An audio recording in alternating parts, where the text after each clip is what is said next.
Handa na kami. Alam ni Matis na nakita natin siya. Kaya siguradong alam niya na maghahanda din tayo.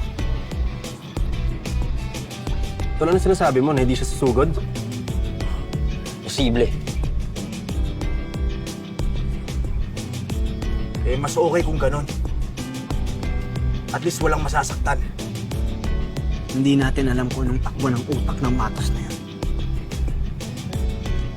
Kaya magandang handa tayo. Dumating man siya o hindi, handa tayo mga taga-rilis na harapin siya.